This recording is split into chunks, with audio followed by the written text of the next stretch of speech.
All right, so it's New Year's Eve night. Teresa, any chance we see midnight? Not a chance, she says. So instead, I'm putting together episode 212 of Coast to Coast Pinball for you, friendly listener. So Happy New Year. Let's go.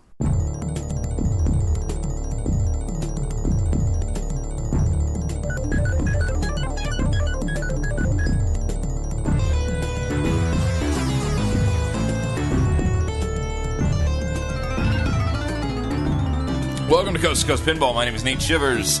It's a podcast commentary. I'm a man out of quarters. Happy New Year. Happy 2016. It's actually 10/15, December 31st, 2015, coming to you not live from San Diego, California. Teresa and I are getting ready for bed. I'm done. No more. I don't need to see the ball drop. I could have watched it earlier on the East Coast feed if I wanted. I don't care. I'm tired. We're going to go see a movie in the morning. We're going to start the new year off right. We're going to play some pinball. Teresa's going to see Game of Thrones this weekend for the first time on location, which will be fun. She doesn't know that yet. Yeah, really. We spent the evening, earlier this evening, recording a very fun conversation for Spooky Pinball Podcast, which should be out by the time you hear this. So if you'd like to hear Teresa and I both, a lot of Teresa in this. A lot more Teresa than I ever would allow on this show, because this show's focused on pinball. I'm just teasing. But listen to Spooky Pinball's newest episode that should be out. Charlie, KT, myself, and the lovely Teresa all get together and kind of just chat about New Year's, and that's what we're doing. So it was a lot of fun. This episode is going to be two conversations. One will be with a gentleman named Kenny Hardy, who is one of the main people running the Arcade Expo show in Banning, California, coming up in a couple weeks. He and John Weeks and their crew are putting on Arcade Expo 2.0. This is the second go-around of Arcade Expo in Banning. You can listen back to my reviews of last year's trip if you want. Find it in the archives. This year the event is January 15th, 16th, 17th, so it's a Friday, Saturday, Sunday in Banning, California. There's camping out there. You're not far from casinos. There's hotels. There's outlet malls. It's Southern California, but it's out in the desert, out in the Inland Empire, out in between Palm Springs and, the Inland Empire, really. So if you're interested, check out arcadeexpo.com. Kenny and I are going to go ahead and talk about that for a little bit, and then we're going to jump right into sharpshooting with Josh Sharp as we sort of put a bow on the end of 2015 and look towards 2016. We'll talk Whopper Point State Championship Series and a few other promotions that the IFPA has going on, and then get into some other shenanigans. So here we go. We're kicking off 2016. We're starting it on day one. News incoming is what I can tell you as far as announcements from companies. There's stuff coming soon. So we'll be talking about that soon in future episodes. Thank you for joining us on this first day of 2016, and hope you guys enjoy this episode. Call the people. All right, I want to welcome to Coast Pinball, Mr. Kenny Hardy. How are you, sir? I'm doing well. How are you? I'm really good. Happy New Year. Happy New Year's to you. It's not actually New Year's yet, but we're going to go ahead. We're going to run with that. Let's do it. Okay, so the first kickoff event of any note, really, of a big national size event is Arcade Expo in a couple weeks in Banning, California. Tell me what your role with the event is, and then we'll hype it and we'll talk about it. Okay. The first one, which was in 2015, I was the director of the show and co-founder with John Weeks. Now I kind of moved into a co-founder role, and we have another person doing the directing side of it and kind of doing all the vendor stuff, so I can spend more time, working with the techs and, the hobby aspect of it. So let's do the whole history of this here. So Arcade Expo 2.0, as we call it, as it is on the website, out in Banning, January 15th to the 17th. This is the second one. Last year we had the first one. How did you meet John Weeks? So John Weeks clearly has this amazing collection of games that he'd been trying to, get something going with via originally Kickstarter and then now with the Museum of Pinball. How did you meet John, and where did this all kind of start from? So I knew John through mutual friends of Orange County Pinball League. Since I do live in Orange County, I kind of knew about his place, and I went to his loft in Long Beach way back when, and I played all these games. But it wasn't until 2014 he bought a video game for me, Moon Patrol by Williams, and I was selling it on a whim, and he heard about it on Craigslist, and when he showed up, I knew exactly who he was because I saw his Kickstarter video, and we had mutual friends, and I mentioned to him, I said, hey, I have this idea for the last couple of years to do something down in LA that's kind of like California Extreme or the other national shows that we've been seeing. And he was like, that sounds great. And so we kind of kicked around some ideas, and then he told me about the facility because I've only seen it in videos. And he's like, you come out. And I came out the next week, and I saw hundreds of pinball machines. So yeah, it was remarkable because it was just rows and rows of just pinball machines on their butts, and I'm like collecting dust, and I'm like, this can't be. We need to put these on legs. We need to have people play these. Absolutely, yeah. So last year, I think that my take personally was like, what an amazing goal and what an amazing amount of effort must have gone into it, but possibly maybe it was a longer stretch than maybe the whole group was ready for. I felt like for a first run, pretty good. And I felt after talking to some of you guys later on and talking to some people that went, it's like, yeah, but we can do better. What do you think the difference between Arcade Expo last year versus Arcade Expo this year is going to be like? Am I accurate there, or am I off on that? You're pretty accurate. The thing is, we were racing to a deadline, the first show. There's really, unfortunately, right now, there's really only one person funding this, and this is John. We don't have a lot of large backers. We have some hobbyists here and there that help buy parts, and then donating a lot of time. And those people are like the heroes of this. Is just driving. Some people drive 2 hours, 3 hours just to work for a day, and then bring their own tools and try to get stuff running. But so the difference between last year's show, the big difference is that everything's set up now, so we can focus on fixing a lot of, like, one of the biggest concerns was the Stern and Bally 80s games, and those are all hopefully the memory will save, and we won't have any games sitting with no credits, and we have to open the coin door and credit them up. Hopefully, most of the stuff will hold their, like, we changed. Another thing that we have done is now we've changed a lot of the batteries to the NVRAM. I think that's what it is. Yep. Correct me if I'm wrong. Yep. No, yeah. You're right. Yep. And so a lot of them are either have the NVRAM or a modification, so they don't use batteries. So we're not going to have games, waiting for battery acid damage, sitting there between shows. And another thing that we had a lot of trouble with, and I think it was very apparent in the first show, is that our electromechanical side was not. I mean, all these beautiful games sitting there, and they're art pieces, but you want to play them. So one of the things is that we spent a lot of time with a really skilled tech over the summer, and we had him just kind of go through a row, and he got most of the Williams multiplayers and single players done. And we're a little slow on the Bally single players right now, but we're working on those, and we're trying to, it's a group effort, and we're trying to get as much support as possible. And if anybody wants to help out, they can always contact me. Yeah, I gotta say, it's been pretty cool seeing the community sort of give back, so to speak, or help out, or kind of come out there, because Banning is, it's in Southern California, so it's not super far away, but even from LA, it's a bit of a trek, and there's been quite a few people coming out and just helping when they can, haven't there? Yeah, we I'm putting more of an effort. There was earlier this year, right after the expo, I kind of took some time away from it, and then we also had our event in October, or an event in October. It wasn't ours event, and so I was supporting that event, but it wasn't John and my event. So during that time period, we weren't focused on finding people to donate their time and effort, and so we kind of, unfortunately, that set us back a little bit. But recently, I've been out there every weekend. Every Sunday, we have a pretty solid group coming out.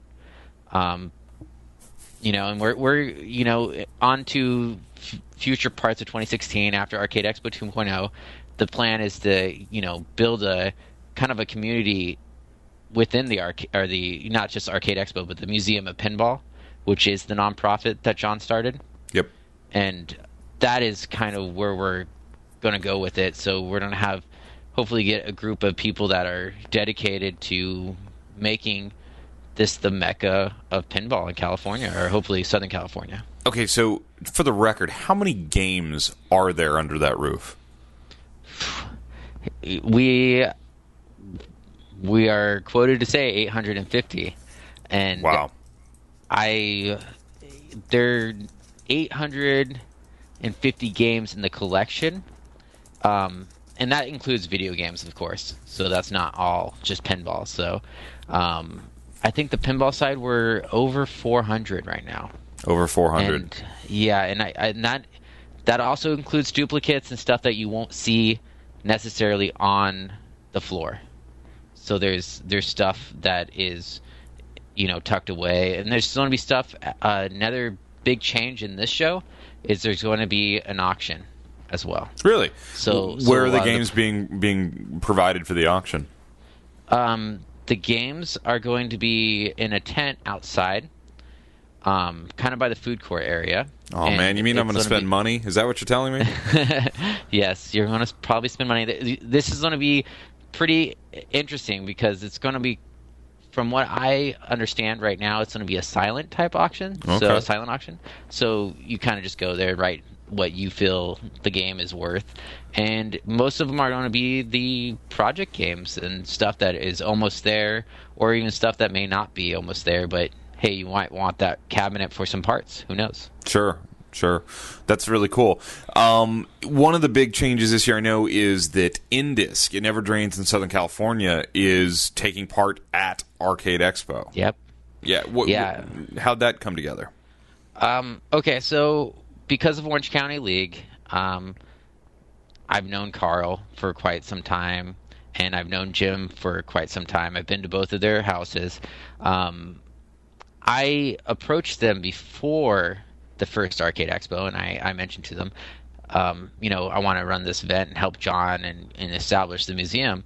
And they came out, they saw, they already had prior engagements where they had Indisc in 2015, and they kind of said, you know what, let's see how this first show runs.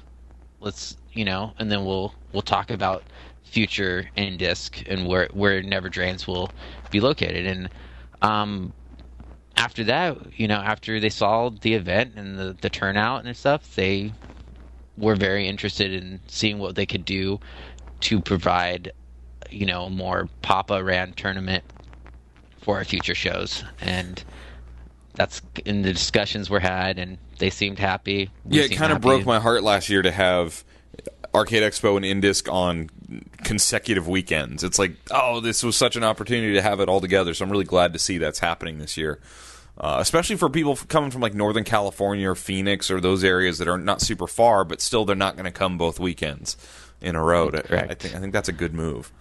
Yeah, and honestly, it's it puts, when you're organizing an event, it takes off a lot of pressure when you have other people coming in and running a part of the event in the best ways they see fit, so that's cool. Talk to me about the museum itself. A lot of people ask, well, why isn't it open other times? I know there's probably a lot of legal and regulatory stuff going on with that. What's the long-term future of the museum and the collection? So the long-term future is that, the building is owned by John, and it is going to be in Banning, and we're going to hopefully establish and work with the city and all the red tape and the hoops you have to jump through to make it open more times a year. That's what we're looking for right now. There's a lot of renovations that will have to be done And there's a lot of renovations that have been done since the last show. Stuff that people won't notice, like the fire alarm and the sprinkler system, and a couple other things here and there. But the hopes is for it to run like the Kickstarter video in the future, to be a museum that is at least open, hopefully on weekends, or even if it's open one weekend a month would be cool. There's been a lot of ideas pushed around, but it would be great to at least have more than just Arcade Expo for the museum. Yeah, definitely. It is almost, it's like our dream as pinball players to have a collection like that sort of within, a few hours drive, and it's right there, but I can't get in to play them. So, yeah, that's awesome. So you said you met John when you were selling a game. You also run an arcade, correct? I run an arcade with my fiance. It's in the back of my friend's comic book shop. We have about. Okay, this sounds very promising. I like this. Yeah, we have about 14 or 14 arcade games. We have, of those 14, currently 8 of them are pinball machines. I'm a pinhead at heart, but I also dabble in a lot of video games. We can't all be perfect, Kenny. We can't all be perfect. No, I'm just kidding. Yeah, I understand. It's funny because talking about that is there's one of our guys that comes out and helps out at Banning. I just found out that he's a fighting game guy. Oh. But he fixed pinball machines. Like he loves pinball machines. But then I just it's funny the crossover you find with pinball and arcade guys.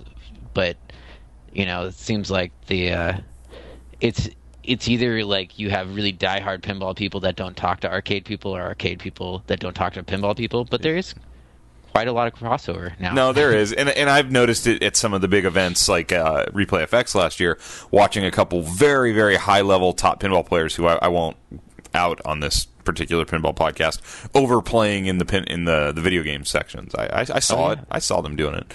Yeah. Okay, so this is the comic book store is called Comic Hero University in Fullerton. Do you have a separate name for your arcade, or is it just sort of the arcade inside Comic Hero? Well, we do have a sign, and maybe it's I don't know. It's called Hardy's Arcade. My last name's Hardy. Yep. So that was our business is under that. So so we called it Hardy's Arcade. It's really in my friend's comic book shop, but if you go in the back and you go in the arcade, there's a sign that says Hardy's Arcade. So what's the pinball lineup look like right now? What games you got? Well, I went through this huge phase, and I don't know if I'm going out of it. I doubt it, but I like Bally games from the 80s. Okay. So we have an Electra, we have a Xenon, and a Paragon right next to each other. Very cool. Right now. Very cool. So and then a Bride of Pinbot. Then we have a LE Walking Dead there. Awesome. Because why not? It's at a comic book shop, and Walking Dead is awesome TV show. So we just kind of like sprung for it. That makes perfect sense.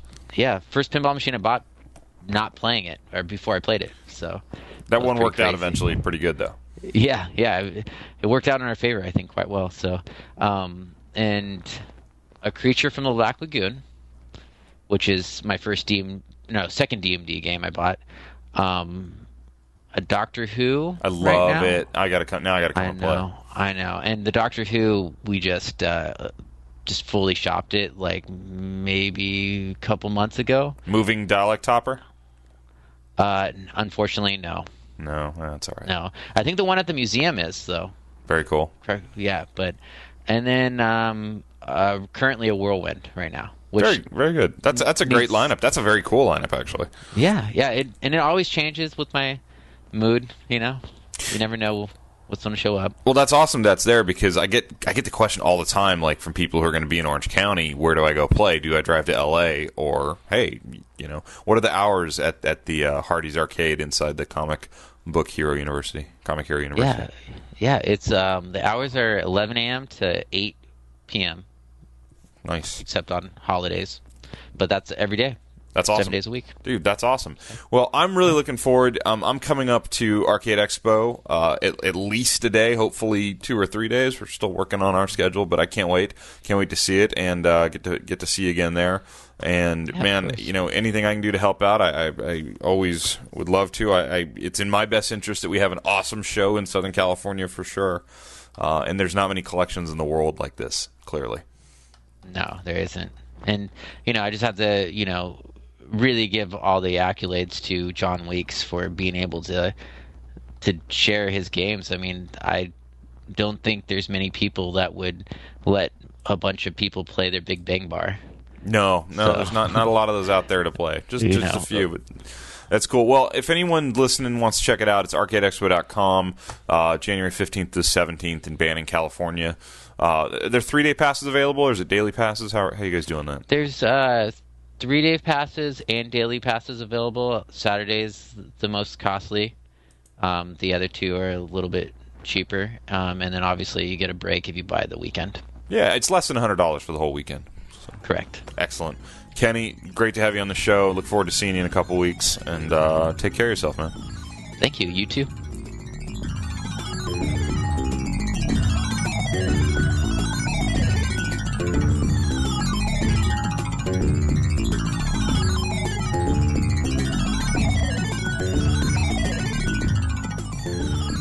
Sharp shooting. Welcoming to episode 212 of Coast to Coast Pinball, Mr. Josh Sharp. How are you, sir? Is this the new year? This is the new year. Happy right? New Year, this dude. isn't posting until tomorrow. Today? Late tonight. So by the time anybody actually hears this, it'll be 2016. So Happy New Year. I don't know, man. People will be partying pretty late tonight. I can't think of anything better than but it'll still be kissing your honey. 2016. Oh yeah, I guess that's true. Never mind. Yeah. It's 2016 in New Zealand as we speak. Happy New Year. Happy New Year. So it was a fun year. We got to chat a lot throughout the year on the show about competitive pinball, IFPA comings and goings, and just pinball in general. I kind of wanted to have you on here to sort of put a bow on 2015 as it is. Let's put a bow on it. I don't know. So we talked at the beginning of last year. I remember talking about the great growth that you guys saw as an organization in 2014. Did 2015 follow suit? Did we see growth? Were there more people playing competitive pinball this year than last? Yes. Yes, that's good. Yes, Your Honor. Active players, so people that played in at least one event this year, was up 20% over last year. So this year there were 16,105 with tournaments left today and tournaments left to be submitted, so I'm sure that number will go up, and just over 13,000 last year. And we're seeing like the retention rates continue to stay steady. It's up 28. Like those people that have played at least once the last 3 years in a row is up 28% year over year. That's awesome. So how many do you know the total number of events? Do you have that number? I do, and it was actually because of this was the first year where like the quality of the event determined the value of the event, that I was prepared for there to be less events this year, because in the past it was all about people just, you got your free base points and it was like, let's just run as much crap as we possibly can in as many locations as we can find. We'll all be ranked in all 500 of us will be ranked in the top 200. It'll be great. There will be 500 people ranked in the top 200 because that's how it works. That's how it works. We actually ended up with more events this year than last year anyway. The growth rate wasn't last year we grew like 35%, and this year was up 7%. That's really good considering exactly what you said. Yep. I'm pleased. As long as the graph can keep pointing up, the shareholders will be happy. We have no shareholders and we have no money, so never mind. See, I'm working at Raw Thrills, so I got my Raw Thrills hat on today. I understand. Okay, so the state championship series is kind of the talk of the competitive forum stuff right now. It's brewing. It's brewing. It's coming down. So when do people have to declare which state they're playing in? January 9th. Such bogusness. But no, that's not true. We lock the standings January 9th. January 16th. January 16th. Okay. Do we know where Bob Matthews is playing yet? No, we don't. I think Texas. Texas. But I don't know. All right. Okay, Texas is cool. Any extra states added in this year that are going to have a championship that did not last year?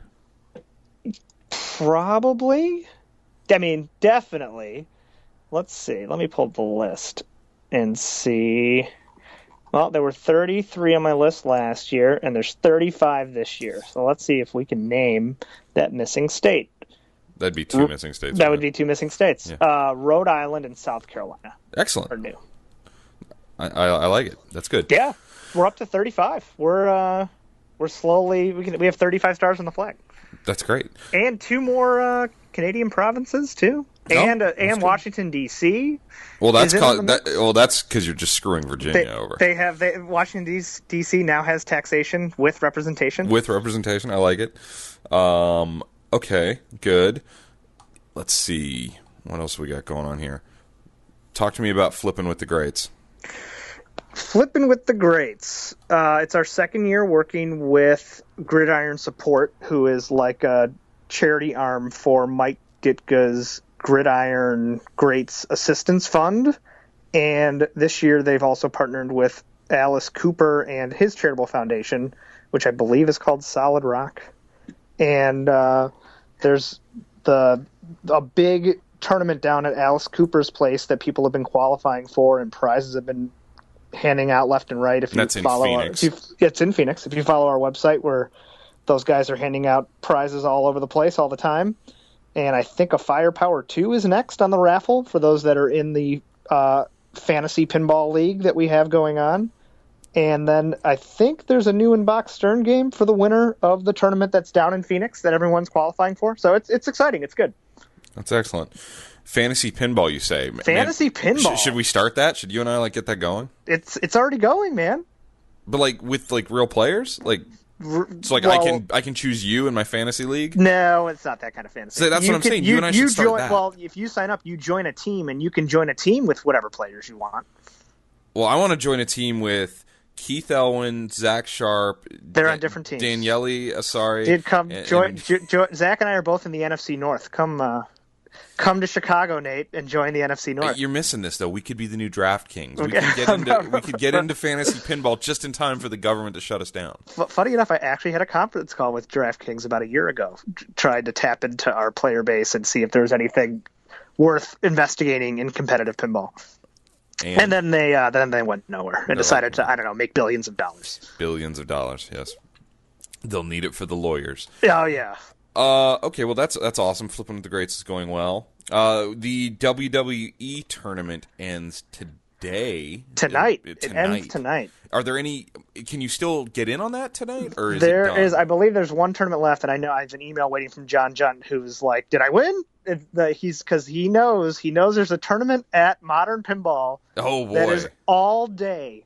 Just on WrestleMania. It's going to be worth no whoppers because it's only on one game, but they're literally having a high score contest on it for the entire day. I wonder if Bowden's there. And, maybe you should text him. I don't think and see if he's gonna put it down. But it is eligible. That'll be the last event that's eligible tonight, and they're going until 11:59 tonight. Oh man, that's great. So John Junt's sitting right now at $302 million. Yeah, if he flew out to New York and then just cradled the ball for 11 hours, he'd have it in the bag. That is what until the coil blows up. Yep. Oh yeah. Just kill the game. That's all you gotta do.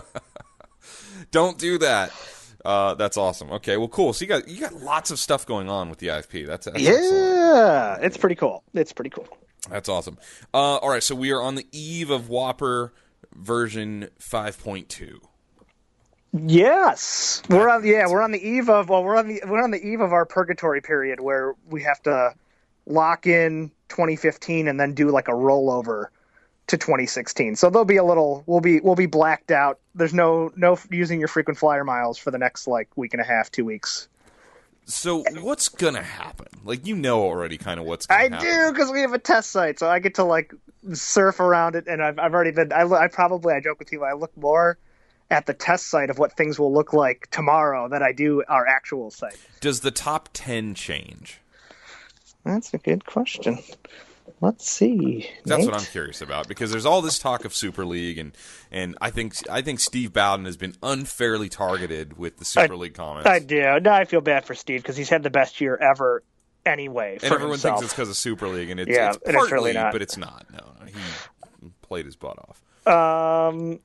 Our test site's rebuilding, so I don't know. But hold on, because I think I'd posted in response to Keith Elwin. He was asking what it looked like. Hold on. You can edit out. I'll just put in some elevator music right now. We do our research not live on the air. Here we go. I found it. Sweet. All right. Yorian's 1 in both of them. Keith's 2 in both of them. Daniele's 3 in both of them.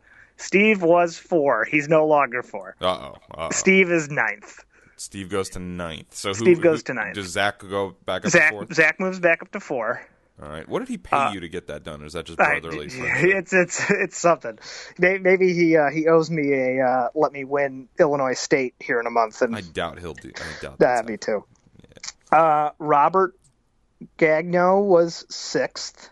He goes to 5th. He goes to 7th. 7th. Okay. Jorgen Holm was 7th. He goes to 5th. Mats was 9th. He goes to 6th. The rise of the Swedes. I guess so, man. The Swedish invasion. Yeah. Raymond doesn't move at 8. And Trent was 10th, and now he's not. And Kaylee is 10th. So mostly the same. Very interesting. How does that affect someone who's down in the thousands at all? Should they care? Should they worry about it? They should. Well, they definitely shouldn't worry about it.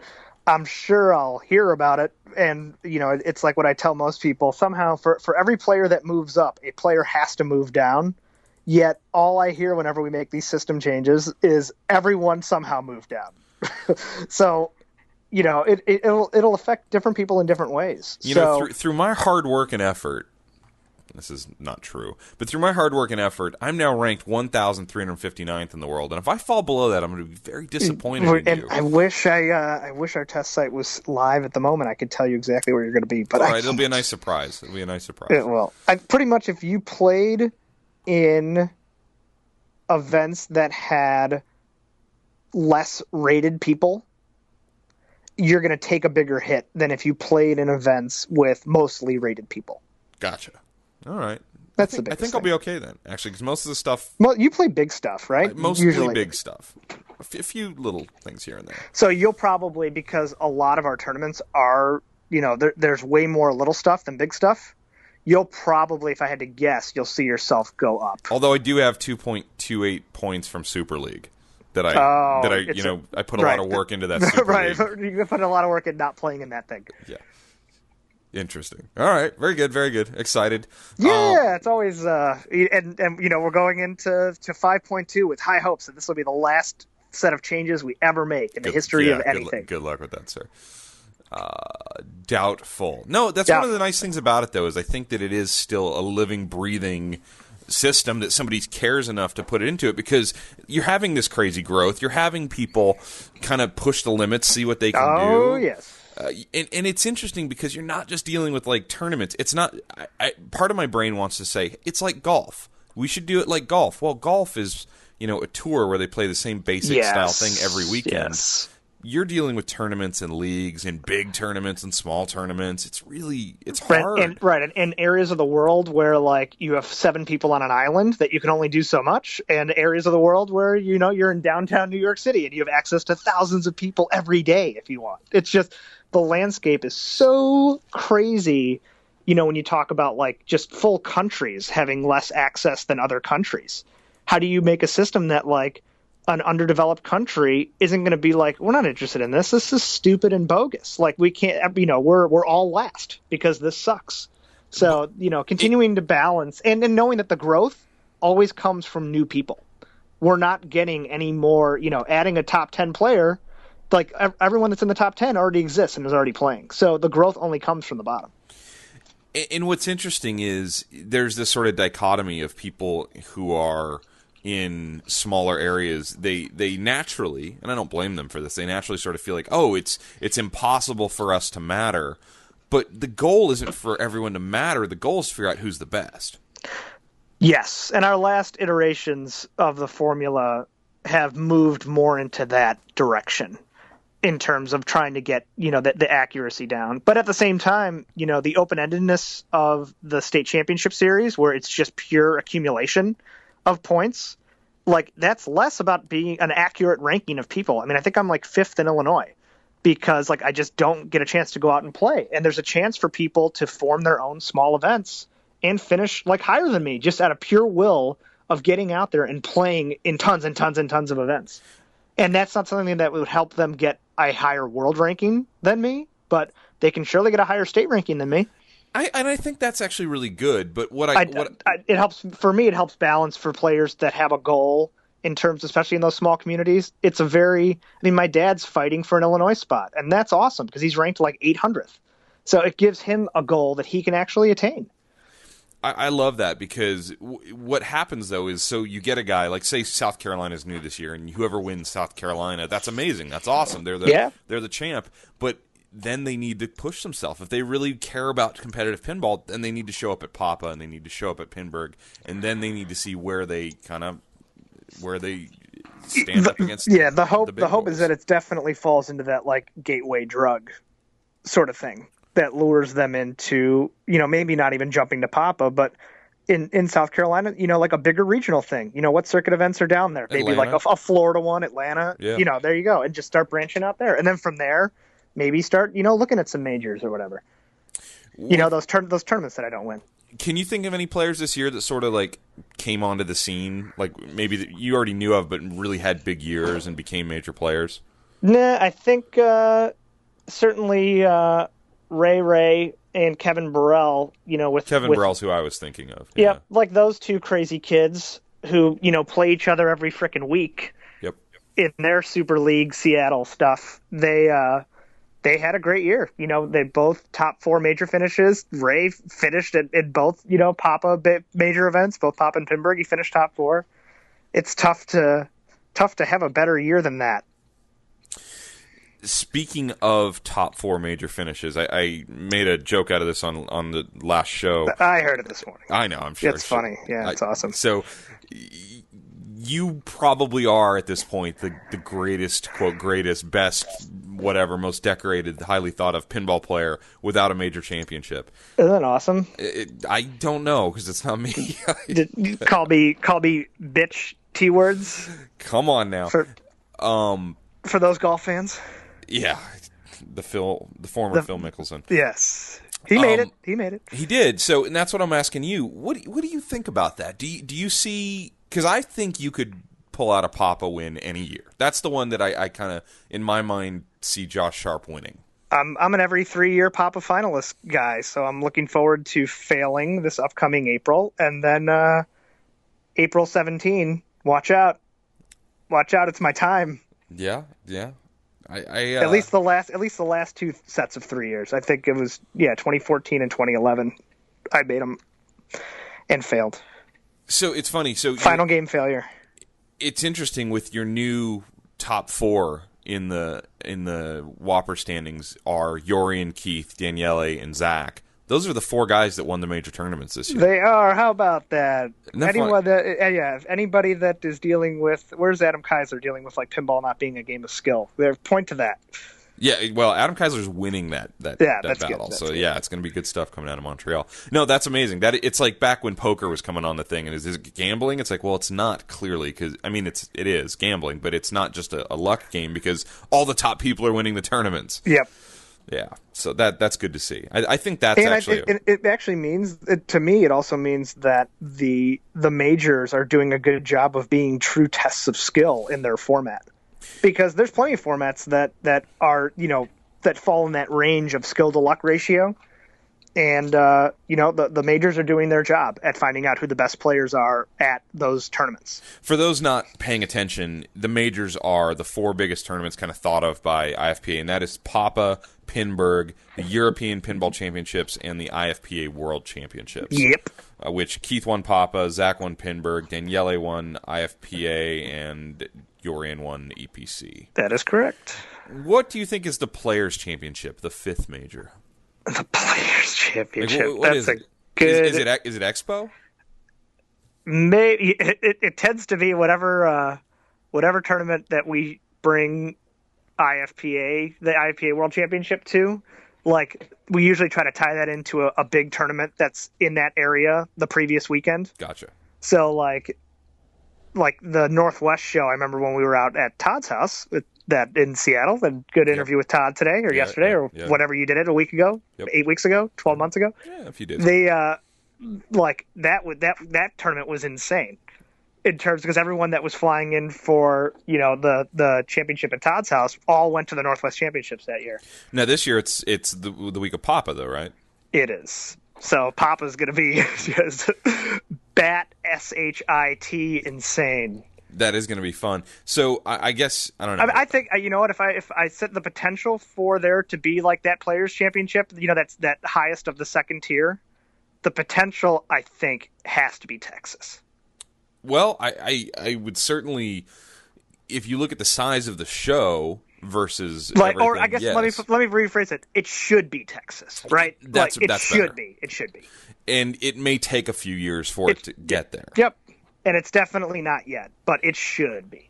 It really should be because you have a really strong player base to start with there too. You have great players there already.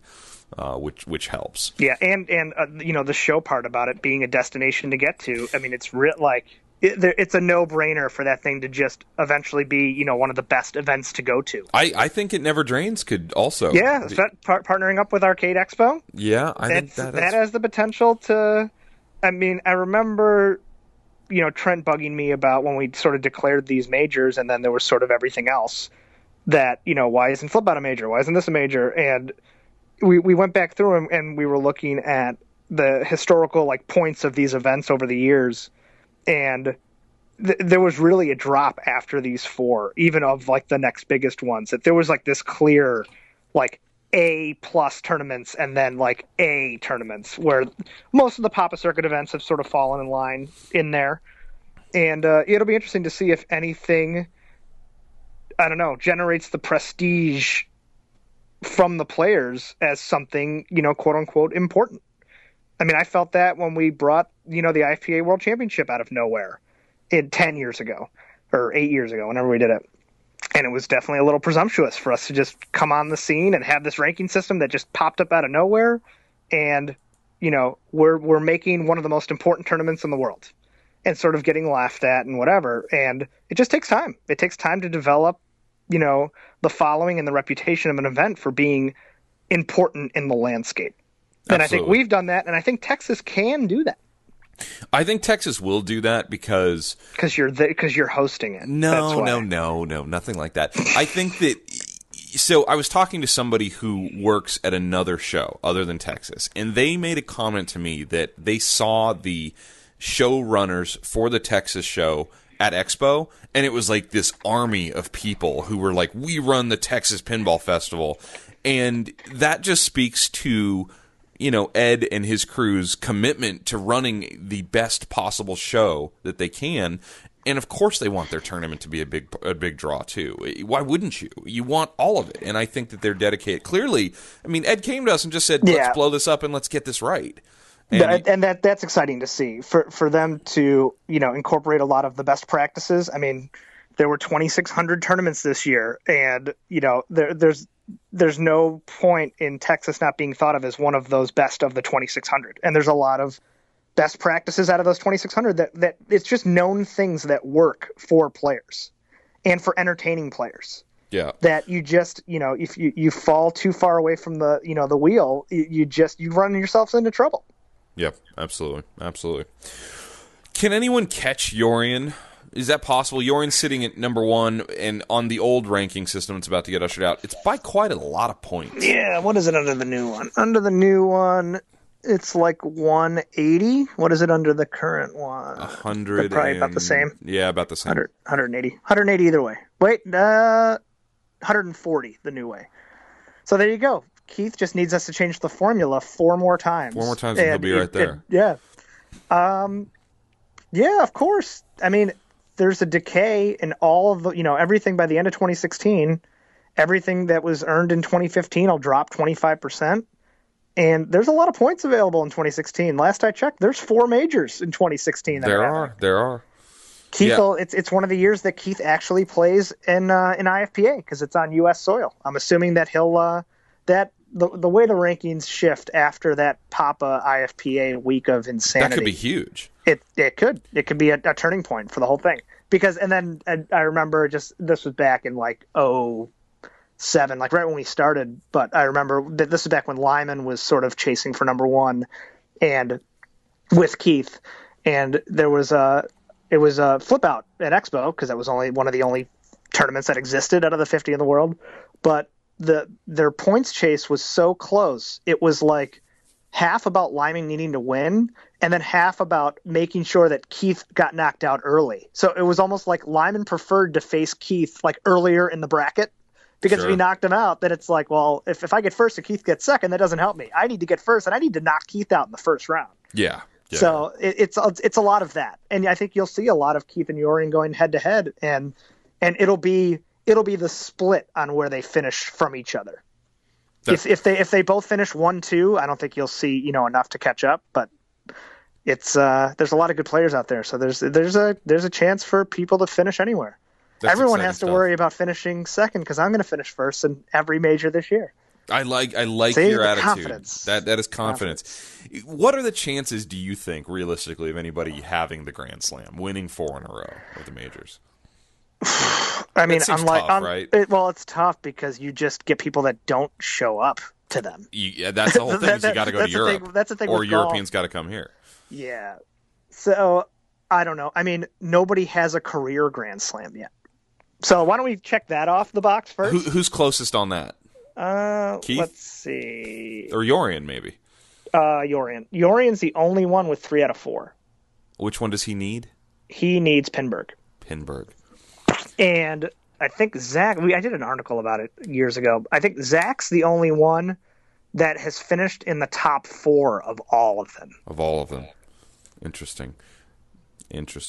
Well, that's good stuff. That's exciting stuff, and I think those are the sort of storylines that if we can kind of get people just tuned into, not even care about, because I think people that are into pinball, especially competitive pinball, already sort of do care, but if we can get those storylines sort of out there in front of everybody, it'll be fun to watch, and fun to watch streams of tournaments on the internet this year, and watch the page and watch your commentary on just the blow-up of streaming the last 12 months, just the ability, and I sort of threw out a post out there about the state championship stuff and seeing how many states can possibly end up streaming, because that SCS day is always so much fun to be able to follow along on social media and whatever. I mean, it takes on a life of its own that day. Is that the 16th of February? What day is that? It is the 13th of February. 13th, day before Valentine's Day. Day before Valentine's Day, because pinball people don't need to worry about Valentine's Day. No, clearly. Or I can get told, what the hell are you doing scheduling this for the 13th? I blame the NFL and their Super Bowl dates. Ah, yes.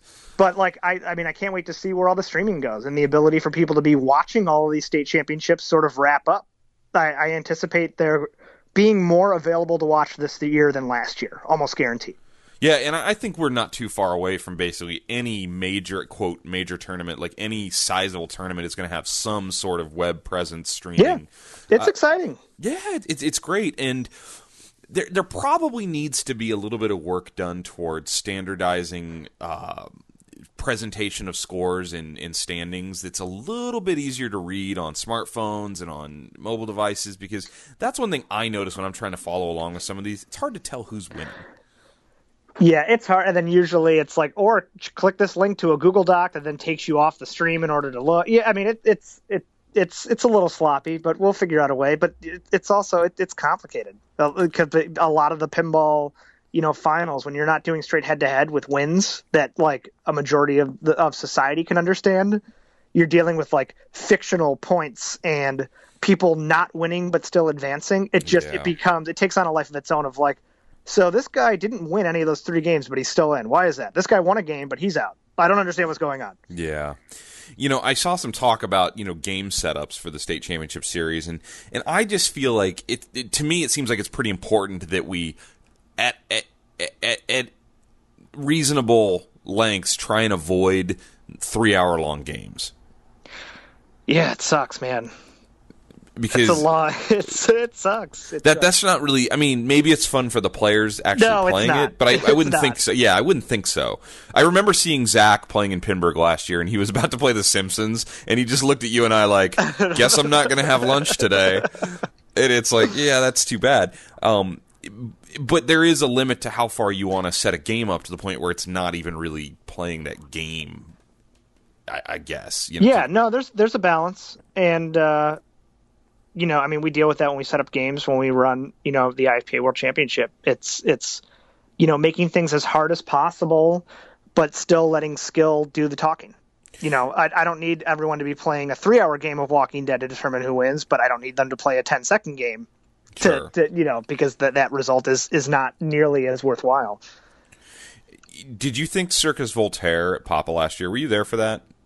I watched on my phone. I ran out of there dejected and caught an earlier flight. I understand. It's okay, Josh. I know. Did you think that was too tough? Well, funny enough, since the community and we're talking about so much, Circus Voltaire, it was Bowen and Keith, right? It was, and Lefkoff and Ray. Yep. That circus played way easier than a previous year that it was in Papa, where it I believe the entire outlane posts were completely taken out. So it was just this gaping gobble you hole couldn't on let the the ball outlets. go anywhere left or right. It was just over. So I don't know. Was it set up too hard? Maybe. But I think it brought in, there was a strategy of how to play it. And I think if you rewatch the video, it's sort of, it's brilliant how Keith approached the game. The way the game was set up dictated how he played it. And he didn't play it how you would normally play a factory setup circus. So you end up taking the easier points that you can grab just to put something out. And it's sort of like what he talked with you about on the Pinball with the Pros with AC/DC, of just getting something out there and knowing that now with you playing against him, you have to do some work to catch him. Yeah. And just laying that foundation out there, he did so great, rather than just stepping up and being like, well, this is how I play circus. I go for my strike and arc and my high wire, and I get to my ringmaster and I play my juggler all day. And there's a lot of people that normally play juggler all day on that thing, but not on that one. Yeah. Because you're so 9 times out of 10, well, maybe not 9 times out of 10, but 7 times out of 10, you're not even going to get to that first juggler multi-ball, and you're going to be left with nothing. Nothing. Absolutely. And getting nothing ain't going to win you Papa. Do you think do you have a feeling towards tighter tilts or more outlane post removed, just bad feeds and things like that? So Zach and I, we set up games the same way with whether it's World Championship, Nationals, Pin Masters, how my games are set up at home, and how it'll be for states. We try to leave things as factory as possible in software, unless there's some sort of glaring, reason why we shouldn't be. Because there's I feel like there's an expectation for the player to be able to shoot something X number of times and know that they're that many shots away from something. So yeah, you almost have to tell somebody if yeah, it's we'll different. do post it like my demo man at home. My claw's disabled, and I have a giant sign on my back glass that says the claw's disabled.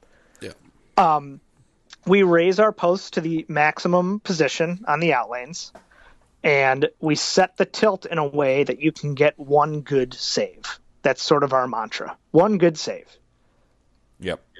I like and that's it. Anything where, and over the last 25 years of playing, and Zach usually is the one that sets our tilts, Zach has a really good feel for a nudge that was too hard. And if we we'll be playing in a tournament and he'll do a nudge that he believes, would have been a safe nudge. And if he tilts, it's like, well, that's too tight. Because, that was not an over-aggressive nudge. It should have been a double danger nudge. Gotcha. You listened to episode 211, I take it, as we've referenced here. I did. Did I miss any major stories in 2015? Did anything strike you as why didn't you bring this up? No, I think you tackled everything. Okay, all right, just checking. Anything else you'd like to throw out there before we wrap up the first day of 2016? I don't think so, man. It was a good year. I'm very hopeful for 2016 being an even better year. And, yeah, get out there, play in tournaments, enjoy version 5.2. Send me your hate mail, because like you, I love the hate mail, so bring it on. I can't wait. I do. Although, when I launch something new like Pinball with the Pros, I really did not want a lot of hate mail. 10 episodes in, send me all the hate mail you want. But first episode, I was a little sensitive, and we didn't get any, and that's been great. So Josh Sharp will be on an episode of Pinball with the Pros in the not too distant future. Are you going to release the prototype episode, or probably not? I don't know. We'll see. Maybe at the end of the season. Maybe 1. yeah, maybe episode 8+, episode 9. That's kind of what I'm thinking. Is we put it out there because it's a little rough around the edges. Sure, but come on. Everything had to start somewhere. Exactly, and it started in your basement. It did. 7 hours of setting up a camera. Man. Awesome. I learned what I needed to learn that night, though. That's good. So, well, I appreciate you doing all you do, and I appreciate you coming on the show. It's been a lot of fun. I look forward to more.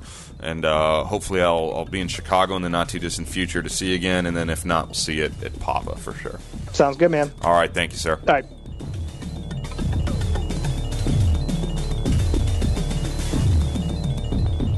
All right, friendly listener, that is it. That is all. That is episode 212 of Coast to Coast Pinball in the proverbial books.